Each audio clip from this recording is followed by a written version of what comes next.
Warning, disaster incoming. What's up, everybody? My name is Daniel. You know me online as Disaster Dan, and today we're talking about Critical Role: Heroes of Exandria. Worlds just ended. I'm literally recording this today after it ended on the Monday. So now we are done with Organized Play 2024, and we are now moving on. We have the new set coming out in literally a couple of weeks. The pre-release is the 28th onward, and then the release date is the 7th. So I thought I'd talk about the characters in the set. I was gonna do this in like 1 minute shorts or a different kind of discussion point, but now that the whole set's been revealed and everything's been talked about, this is just gonna be a tier list of what I think the characters are at, with context of the stuff that we have in the set for them. So if you guys like this video, please leave a like, comment, subscribe, and I hope to see you guys later. But until then, let's get into the video. All right, so let's get into it. Just a reminder, this is my personal opinion. Obviously, people have different opinions on what they think is the best characters or the tier list of the set. But this is just based off of what I think about the characters, especially knowing the entire set. Actually, this is the second attempt I've made of this video because I've actually changed my opinion since making the first one. So we're gonna go into it. So the different categories are winner, a character I think can win a regional if played. Top cut characters I think can top cut, maybe win depending on the person, the pilot, whoever's playing it could potentially do it. Potential. This is a character that I don't necessarily think is a shoe-in for a top cut, but if you're a player dedicated to this character, I think that this character can probably get you there. But it is going to take some work, some extra effort put into it. Locals, characters I would just take to locals. I probably wouldn't be playing in a top cut event, but in a regional or a nationals or etc. And then never gonna try. These are just characters I don't think are very good, and then characters I don't think I'm ever gonna really play. But that is fine. And but we're gonna get into it. So first off is Allura. I've thought since Allura's reveal that Allura was already good. Scanlan's hand and Magic Boost are both really good in this character, and we've gotten this in the set. Her UR sealing a block and giving your next thing 1/1, potentially drawing you a card is also pretty good. But yeah, her having the ability to seal an attack and give your next check +3, on top of gaining a bunch of momentum for playing actions, I think she's one of the best momentum generators of the game right now. We have a lot of good chaos actions between Manifest, say Rampage. We have the AOT action that makes all their negates all the abilities on a card, and then gives +1 to all their difficulties. You can put that into your momentum, and you can remove that and get a momentum. So yeah, I think she's an S tier character. I think she's going to be. I think I would not be shocked if I see this character win an event. I think she just has a lot going for her, being on Chaos, having life as a secondary symbol for things like Desperately. I think is really good. I haven't really looked at her on Void, but she does get to play Combined Firepower on Void if you want to go in that direction. But personally, if I were building the deck, I'd probably be looking at, like I say, a Rampage build, where I'm going to give all my stuff +2 to the checks, play my first attack, and then get rid of the single Rampage. The 1/1's good, but clearing the thing that's going to give me +2 the rest of the turn is also good. Beauregard. So I've gone back on this character. I thought this character was a top cut character originally. I think just her having her aggression is pretty good, but in comparison to the other aggro characters in this set that we'll go into, I think she is just not good enough. I think she has potential. I think if you're going to put a lot of effort into Beauregard, I think that she can top cut, so I'm going to put her in potential.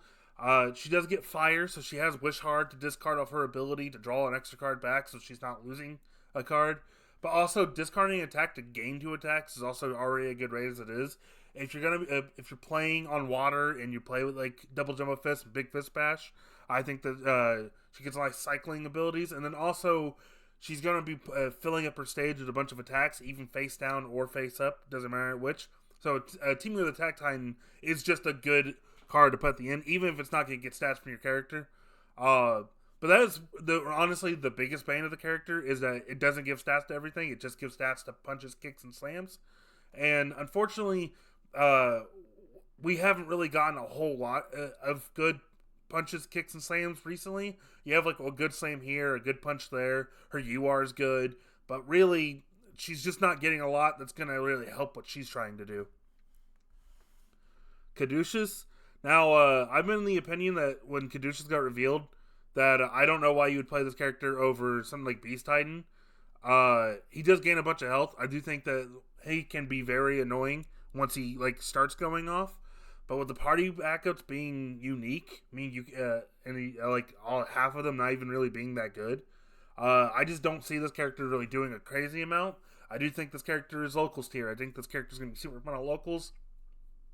You're going to have moments where you're going to feel unstoppable. You're going to gain health every turn. You're going to give minus a million speed to something because you have a bunch of backups.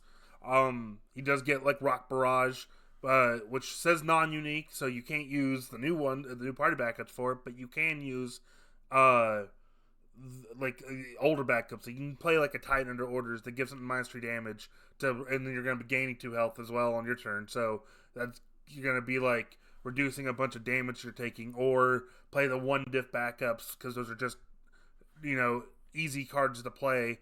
So your Rock Barrage is going to be better, or your character is going to be better because of Rock Barrage. Next up is Caleb. I have a feeling that he's also going to be a character. It's like, I don't know why I'm playing this over something else. He does have the ability of being able to kill with his burn, similar to what Shigaraki did in MHA1. Its burn did kill. This burn kills. And you can technically play just a super defensive game and just keep playing actions to get your opponent to burn. You do get to play Combined Firepower on Void, so you get a action you keep reusing. The issue that I see with this character is I don't see the game going long enough for him to do it, considering he doesn't have like actual defense on face, so he has to find defense otherwise. And I guess like you can make it where Combined Firepower is 1 extra damage to whatever you're going to be doing because it's burning 1. So it's kind of like a free damage. So you can do something like that. And then like grabbing a spell by discarding a card, I think that's pretty cool. That's something similar to what like Nezu did.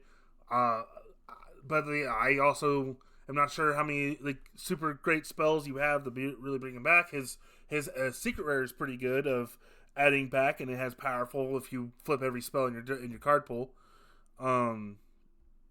But yeah, I think because of these things, just because I don't think his burn is like, I guess, egregious enough to be building the entire strategy around, I think I'm going to put him in locals tier. I think he is going to be fun for the people that really like to play burn. Essek. Yeah, so I think Essek is, my personal opinion, the worst character in the set. He is a 7-hander with 19 health, so he has pretty low health, and considering of today's like format where our 7-handers have 21, 22. But he also doesn't really have a defense ability on face. I know that he has the recheck thing, but the recheck thing is just not like an actual defense piece. One, it can help, like, it only matters if your opponent checks poorly on the second one. Now, if they don't check poorly, then he doesn't have anything going on. He's just doing it for no reason. It's once per turn. And then he has like his enhanced give your spell echo, which I think can come up. I think that can matter. He does have chaos, so you can give like big freaking explosion chaos. I mean echo. So I think that's pretty cool. But yeah, just the being a 7-hander with 19 health that has no actual defense on face, I just think makes him like very squishy. I think it's going to be very hard to like survive with this guy, especially when we have characters giving checks to everything and +3 damage to everything and playing a bunch of attacks. So it's just he does have cool UR though. Gravity Well is a pretty cool card. I do like that card a lot. Ford, I'm gonna put Ford in potential. I also, in the same regards as Beauregard, I had this character in a previous thought of I think this character could top cut. I still do think that like both these characters could top cut. I do think Ford is still good enough to do it. The issue is like they did not give him like really insane spellbook cards except for his UR.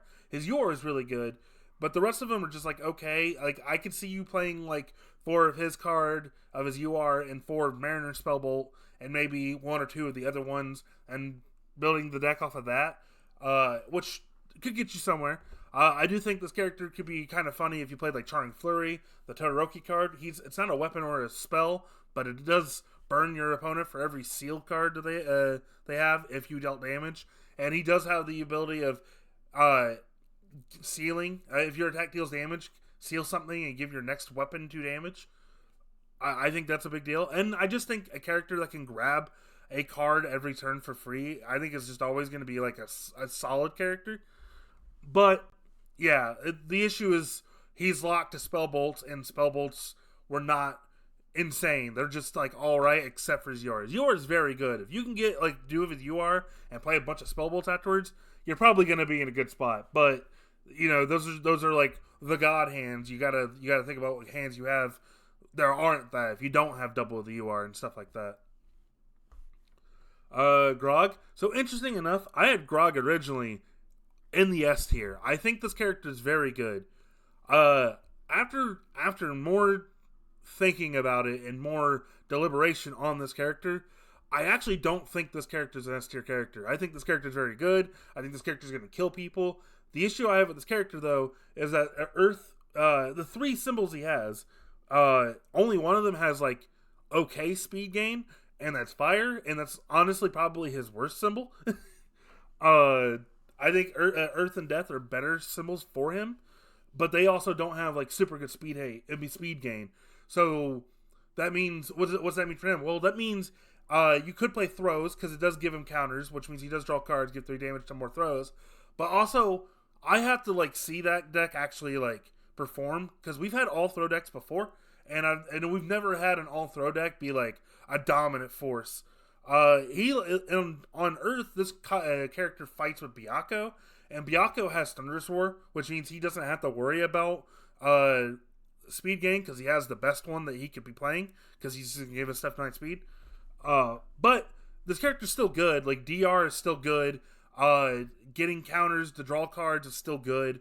I think this character is still gonna do well, still gonna top cut. I just think he's very like he's very obvious in his game plan, and the thing you're gonna know about Grog as soon as you start playing against Grog is like, oh, as long as I am playing some amount of good defense, he's just never gonna be able to hit me except with throws. And you can prepare for the throws if you need to. There's throw hate on plenty of symbols. So yeah, because of that, I'm gonna put him in top cut tier. I am not saying I do think this character is like an in between. I would not be surprised if I saw somebody win with a Grog, but in the same vein of like I wouldn't have been surprised if somebody won with Nomu, but Nomu also was usually just a top cut character and never really won events. So I'm gonna put Grog in that same mindset of I think he's good. I think I wouldn't be surprised if he does, but he does have glaring weaknesses that I think will be exploited by the better characters that are going to be in those top cuts. Jester. This is our second Jester. In my opinion, I just would play Jester 1. I think Jester 1's a much better character than this one.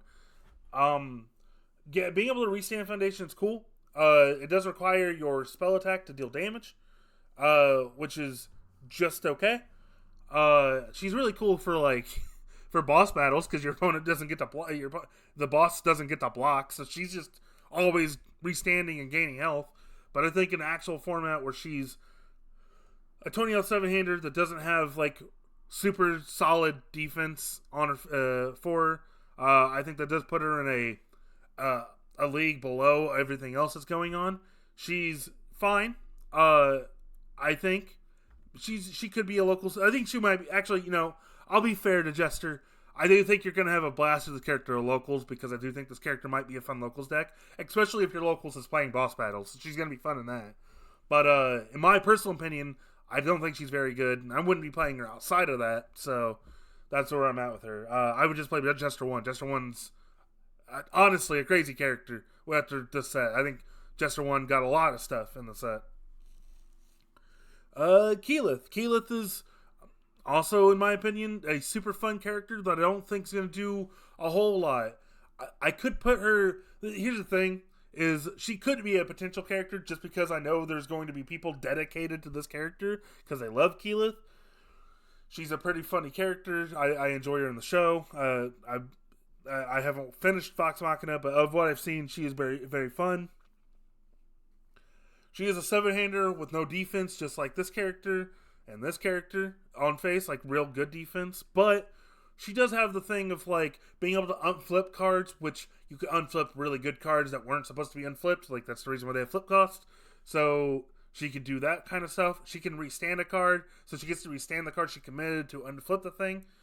So I think that's pretty cool. So I think she's going to be a fun locals character. I'm sure somebody is going to put like a bunch of work into her, and she might like go into potential where she could top cut because somebody like a Chris Smith is going to just be playing this character a whole ton, and we'll just find something. We'll run hot that one event, and it's gonna be super crazy, and everybody's gonna have a lot of fun with it. And I hope that's where the character goes. I hope that like any character can see crazy success as a person who loves playing characters to try to get them successful. Lady Kima. So Lady Kima is very similar in the idea of what Devil Jin is, where like she's going to put an attack in her card pool and get advantage off of that. Now, she doesn't like stack a bunch of damage like Devil Jin does, where he gets damage for every attack in your card pool. But she does have the funny ability of she doesn't have the attack in her discard. To actually use her form, it's not a cost to put it in there. So you could just have no attacks in your card pool, in your discard, and just get +1 to your checks for the turn, which I think is pretty funny. She does get to play one of his symbols with him on fire. She does to get like Unyielding Heat and Team with the Attack Titan to like have benefits for stuffing cards into your card pool. And yeah, I think she's okay. I don't think she's super crazy. I'm gonna again put her in locals here. I do think that she has some people that are gonna be a fan of her. I don't know if she's better. I don't know if Devil Jin's better than her. I think they're kind of like they're doing different things in like the same space. So I think they're pretty much similar to where I think they're just like fun characters that if you play a lot of it, I think you're gonna do well with it. She has a lot of health though. The 36 is a big health total. She's gonna have a few turns to try her thing. As long as like you're blocking properly, because she is the Byakko effect of, hey, I have 36 health, let's see if you can get through 36 health. Mollymok. So Mollymok has the ability of draw your swords on his face, which says my attack gets +1 damage and stun 1. Draw your swords does it to destroy a foundation. Mollymok does it to lose 1 health. So in my opinion, that's already very good. Losing 1 health is not that big of a deal. It is a resource. We have ways to gain health if we really feel that strongly about it. He's giving your weapon +1 damage and stun 1. Eventually, that's just gonna get through at some point. His second ability of revealing 2 cards and you can seal up to 2 foundations on your opponent's side of the board is fine. I don't think that is a super crazy ability. I do think you could like do like psych out abilities where you do, hey, I'm going to reveal Showdown, seal that card. Do you want to keep going after I Showdown you? Or like they're going to know that you have a Showdown, so maybe they don't want to invest more into their attack. Yeah, I think that ability is just okay. I do think that it will win you games because it is sealing defensive foundations on your opponent's side of the board, unless they do ways to stop it. So in that because of that, I'm gonna put in potential. Weapon package is already very good, and he's on death where all the good weapons are. This character does get Venom Dagger. He does get Deception Dagger, and he does get Sweeping Daggers, and he gets all the daggers. So I think he's gonna actually have like a good attack lineup, to where I think you could just roll your opponents with this character. Now the argument is, okay, why don't you just play Toga 3 instead? And then my argument is fair. She does just get to commit on response speed, and she does give her first thing big stats, and has the ability of if something deals damage, she does something with it. But this character does have the idea of everything getting damage, not just my first thing. So he doesn't have to play more weirdly with his attack lineup. But I mean, in the same space as Toga 3, I can see you playing Mollymawk just because you like Mollymawk. I don't think either one is super crazy right now, but I do think both of them can top cut if you do well with them, if you put the work in. So potentially goes. Not. I've seen some people say that Not is a crazy character. I personally do not see it. I do not see this character being crazy. I get that it's going to gain a bunch of momentum because it does on Chaos. It does gain momentum. It does have the ability of discard momentum. This attack deals no damage if it's blocked, and I think these are okay. My issue is the deal no damage thing is once per turn, and it does require momentum. She's a 7-hander. That is like her best. That is her defense on face. She could be just an aggressive 7-hander with like say Rampage and stuff like that. But like in that same idea, so could any character with say Rampage symbol. Like any of them could be just an aggressive Rampage. That's just what say Rampage does. So I don't personally see it. If somebody's gonna be like, Daniel, you're wrong. This character's insane. This character's cracked, and I'm sure they're going to tell me, and then they're going to kill me one day, and I'm gonna regret that I said it. But right now, I'm putting this character in locals tier. I don't think this character is the worst thing ever made. I don't think this character is crazier beyond belief. I think this character is fine. I think this character will be funnier locals. Again, if the idea is it's an aggro 7-hander, well then, just play another aggro 7-hander. And I'm going to put these next to each other. Not for any reason other than the arts mix. Percy. Percy is crazy. Now, this is a 7-hander aggro character. This character loves combined firepower. This character loves tech attacks. Something that did not get a lot of love until recently. It's surprising what cards actually have tech. Big Freaking Explosion has tech. Trace Eyes has tech. And then we have the Sam deck that has all the tech cards in it, and then we have his stuff. Yeah, I think this character is crazy.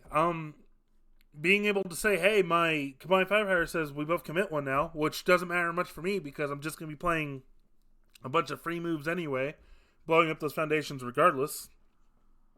I'm on death. I could commit and then blow up the 2 death cards that replace themselves. There's Enormous Axe and there's the one from AOT, if you so choose. But yeah, this character's just going to roll people. He's just going to say, hey, I'm going to stun you out with my combined firepowers, and I'm going to deal 1,000,000 damage, because that's just what this character is. And he gives speed. So he's going to give speed to his tech attacks while doing all this. I think this character is going to be really cool. I think he's going to make combined firepower really messed up and might actually take a hit one time. Maybe. Maybe not. Who knows? Pike. In my opinion, you just play Ymir. I think this character is fine. I think this character... when you put this in a little bit of they're never going to try, I think this character is fine. I'm never going to try this character because Ymir exists. And even if Ymir doesn't exist, I probably still won't try this character. This is the easiest character to teach a new person with. I mean, it doesn't really do a whole crazy lot. She can get defensive because she does say if you gain damage, I am just going to give everything minus speed. But yeah, her cards are okay. Blessed Metal is a fine card. Again, I think you just play the card in Ymir. And that's kind of where I'm at. There's not really much to say about Pike, because she doesn't really have a lot going on her face. Alright.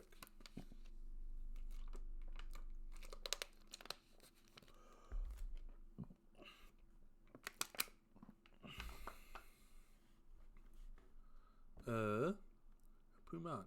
Alright, in 3, 2, 1. Alright, next is Pumont Soul. I think this character is super fun.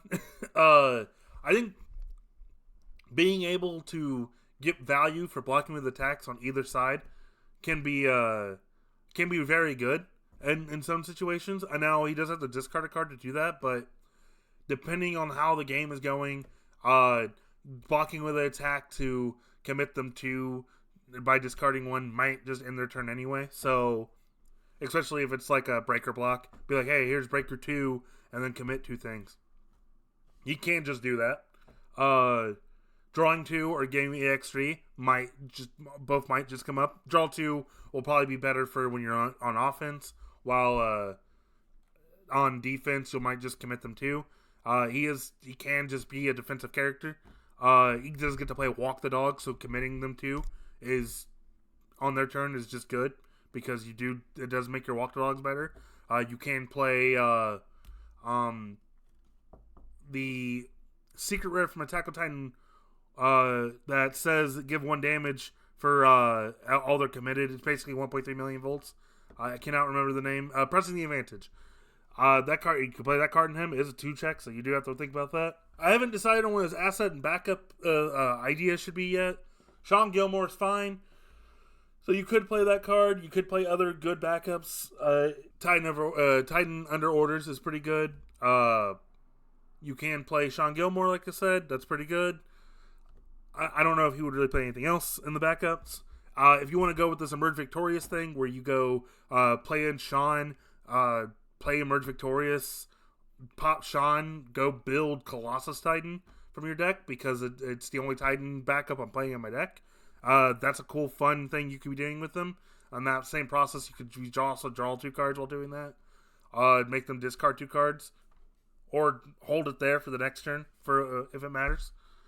And then, like, his assets, you can just play Cerritos for free, which is a good card.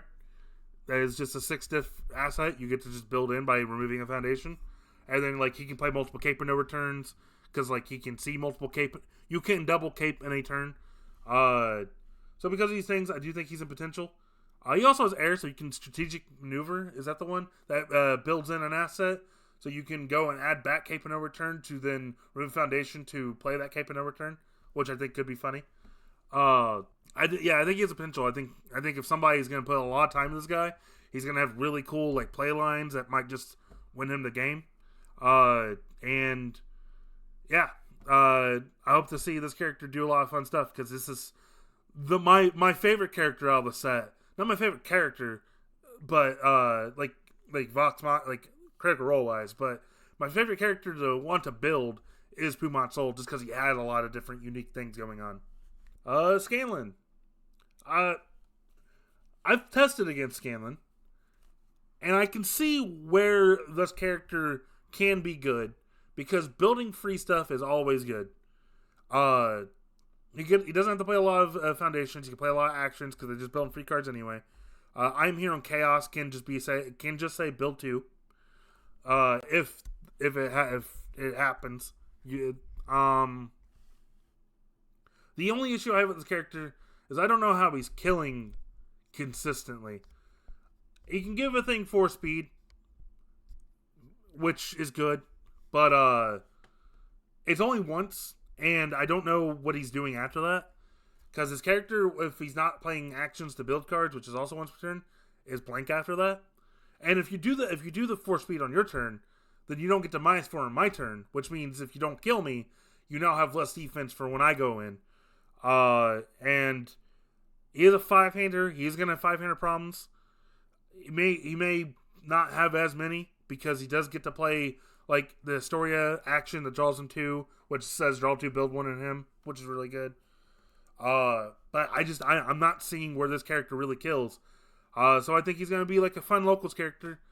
Again, just my opinion. I'm sure somebody has some potential, because they're probably putting a lot of effort into this guy. But yeah, I think he's going to be a fun character. I just don't see where he's going to where he really goes, especially with not really having an attack lineup that really does a lot for him. Scanlan's hand is really good, obviously, because it's his card. But I just don't see where he's gonna go with this idea, especially when like Allura is on Chaos. So if you play him on Chaos, I mean they're both action heavy characters, but this character has like an inevitable end with momentum, while this character is kind of just like looking for something. So yeah, all right. On a Tarian. Tarian gets to build 1-diff assets for free. I think that's already good. We did just have an asset character that was insane, and it didn't even free play a bunch of assets. It just built them all naturally. He does get to play Soup, which is a 1-diff asset that he just gets to play. Now, does that mean I don't know how good Soup is in him, but I do think it's a fine card. But being able to build free assets in from your discard is pretty good. And then if you get momentum, being able to build better assets is also good. And then on top of all that, he is like a really cool Cerritos player because he just get to -6 speed with Cerritos on your opponent's turn if you do it. So because of these things, I think he's going to be potential. I think that he's going to have something going on. He does also have like the highest health with the 6-handers, which I think is pretty funny. He has 31. Some Attack on Titan health gain right here. Health totals right here.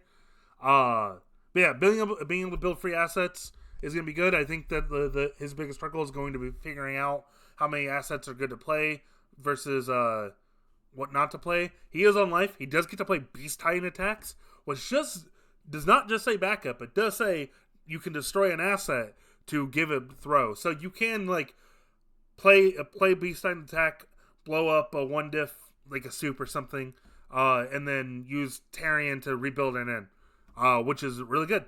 And then commit it to give the throw speed if you want to. But you could just not worry about that and just let the throw be a throw.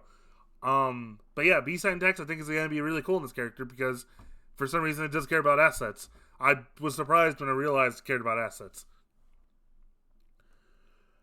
Vex. So he's a hard one for me because I think he's good. I don't think he's as good as people think he is. I think he is okay. I do think that this character has potential, which would say put him in potential, but he is just like a good generic aggro character that can play Combined Firepower. So because he has like Combined Firepower ability, I do think that maybe he can just be a top cut. I don't personally know if playing him as a Combined Firepower character is actually that good, simply because he can't activate it on his face. And then, in my opinion, I think where this character goes is Survey Corps Teamwork, which is an error-tuned weapon, says that your next 2 attacks get +1/+2 and get to change their zone. So you get to play 3 attacks that all have automatically static +1/+2, or 2 of the attacks plus the first attack, and then all have stacking stats with his own character. And honestly, I think that's a better way to go than trying to activate Combined Firepower, because all you're doing with Combined Firepower is just gaining an extra damage, and you have to find ways to activate Combined Firepower to do that. So I don't even know if that's necessarily worth playing. But like, he's better than Beauregard because she has to commit foundations to give certain cards stats, and while he just gets to do it. But yeah, I think he's better than the characters in potential, so that's why I'm gonna put him in top cut. But he's really kind of in between because I don't even know if this character is like a for sure top cut character if you play him, because I think he's fine. He's gonna get a bunch of stats that will kill people. I do not think his response is very good. I think you care way more about the response giving you a draw card than giving you making them discard a card. And honestly, that requires you to play your 3rd weapon, and his first ability doesn't even care if you play weapons. So maybe you just don't even play weapons, or maybe you play a mix of weapons and other things, and maybe sometimes you get the response, sometimes you don't. Yeah, like if your opponent is going to run into losing a card at your 3rd attack, and that's the reason why they lose the game, they were already probably losing the game, because they should understand that this character is going to try to string because that's what he wants to do for his ability, which means he's going to get to 3 attacks, which means you're going to be discarding a card. Now, whether it's inevitable or not, whether you can do anything about it or not, who knows? But if you have a way to if you are able to block the 2nd attack and you don't, and then you get discarded, I mean, you just kind of lost because you decided you wanted to, because you didn't want to block that attack anyway. But I just think most people are going to be set up for the ability of recovering from losing one card 3 attacks into your pool. So that's just where I'm at. I just think he's just okay. I would, again, in my opinion, he's not personally a super top cut. Okay, this is my personal list. I think he's better than these characters. That's why he has to be here. If I were to choose now, I would make another tier here, and he'd be between those. But because he's better than these characters, I'm going to put him here.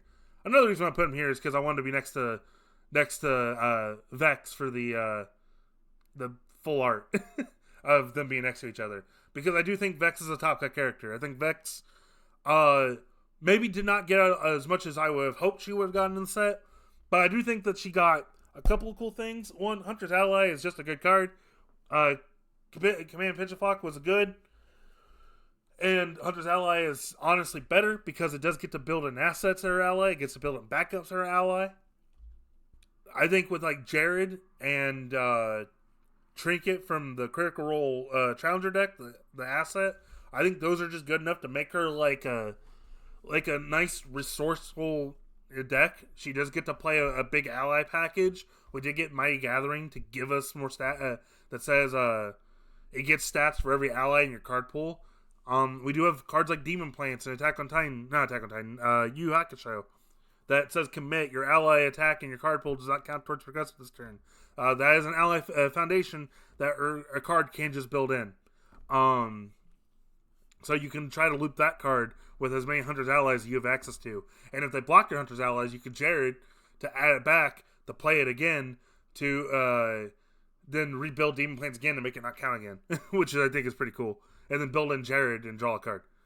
So yeah, I think she has potential. I think she's going to be cool, really good resource base. I think she's kind of like what people like to see in a life mid-range character, where she's just going to incrementally take advantage of the game.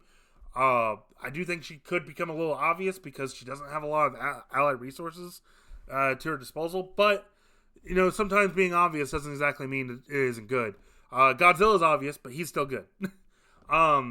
So I think she's obvious, but I think she can still be good, in my personal opinion. Now, I'm not saying she's like Godzilla, but in the same realm of, I don't think predictable immediately eliminates you from being a good character. And then the last character is Yasha. So my biggest issue with Yasha is it got designed with Grog. And to the point where, like, I originally had this character as just a fun locals character. But as I've gone to this list a second time, because I've made this video a second time, I am just never going to play this character. I'm never going to play it. As long as this character exists, this character will never play. For one, she does not have DR in her face, even though she's the one that has to take damage. Grog can get counters regardless of what attack deals damage, but he also has DR in his face, so he can be defensive while doing it. She doesn't get to do that. She doesn't have DR in her face. She has to take, and not only that, she has to take at least 3 damage. So if you're going to play DR, you cannot play DR under 2. She is required to take 3, which is insane to me, since he just says any damage whatsoever gets you it. You could do 1 damage, and it doesn't matter. It gets a counter. And on top of that, he gets a more immediate advantage out of his counters while she has to accrue hers. Her ability of getting damage is requiring to build up her counters, and then it's by half +1. Now, this does mean that she does just give all her stuff +1 damage, which is fine, but that is not good and like enough or at all. It is okay. It is okay to have +1 damage all your stuff. It's cool that my 4 damage character is a 5 damage character because I'm playing this character regardless. And then the last ability says you have to have 6 counters to discard for once per game, remove 2 cards from their hand. And this is honestly like the one saving grace of the character, is because she does have like this inevitable, okay, on this turn I'm going to remove 2 and go in. You can't just remove 2 on their turn. It is not on your turn. It is once per game during either player's turn. So if you get 6 counters during your turn, or they put you to 6 counters on their turn, you can just remove 2 cards out of their hand and now maybe you have more aggression on your turn to kill them. You are in void, so you can do like discard outlets and stuff like discard cards for against them as well to make them discard more, so they have 0 defense on your turn. But my big issue with this is since her enhance for damage requires you to stack up counters, I don't get why her once per game says, hey, you can make them very vulnerable in this turn, but then your other enhance does nothing other than give 1 damage. And just like it's once per game, so you have to do it that turn, or it's just not you're just not gonna be able to do it again. And I don't think she has a couple of ways of giving counters. They are sacrifice or flip costs, so they aren't repeatable. And then like there's only so many times you can take 3 damage in a turn in a game before you just die. So like if you get none of the ones that get you counters on the face on the foundations or the I would like to rage card, she does have to just take 18 on the face to get the counters, and that sucks because we don't want to just have to take 18 damage, because that also means I have to be awkward, because what if my DR puts you under 3, which means I actually have to take 4 damage or 5 damage because I can't give you -3 in Nos Flask. So that's kind of where I'm at. Like, I'm going very ranty with this character at this point. I don't want to super dog on the character. I don't think she's worse than Essek. I think Essek's the worst character in the game, and I don't think she's worse than like. I think she's better than Pike, because I do think she has some things going on, but it is crazy to me what we put into Grog and we put into Yasha, and how disparaging it is. I get that he's the 5-hander, but since he draws cards with his ability, it doesn't even matter that he's a 5-hander. And as long as he's taking damage, he's also still just going to give 3 damage to everything and draw cards. So, and he can just take 1. So he could DR you out to Oblivion, and now you taking 3 on Yasha to get one thing to give damage. He's already just base giving 3 and drawing a card for it. So I just think that's automatically better than having to take 3 to stack up more. And then like if you get into this magical world where you're stacking past 6, well then yeah, she's gonna give 4 damage, but she's already giving 4 damage at 6 counters. But you have to do so much to get there, and if you use her once per game, then you just lose it all anyway. But yeah, I'm gonna leave it there. Obviously, I have thoughts about Yasha. But obviously, if you like the character, play the character. Play any character you want because you like the character. I'm never going to tell you to play a character that you don't like. Or I'm never going to tell you to not play a character that you like. If you like the character, play whatever you want. That's all that matters at the end of the day. But with that being said, this is the video. This is where I'm at with all these characters. I have 2 in the winner. I have 3 in top cut. I have 5 in potential. I have 7 in locals. I have 3 in never gonna try. And honestly, I feel pretty confident in this. Honestly, more confident than I did before, because I now have like experienced more with the set since the reveals. Because my first video was basically right after we saw everything, and now that I've played a little bit with the new cards and I've deck built a little bit, this is just where I'm at right now. But if you have differences, please let me know. I would love to know your opinions. Please leave a like. If you aren't mad at me for my takes, please subscribe or follow. Leave a comment. Let me know your opinions.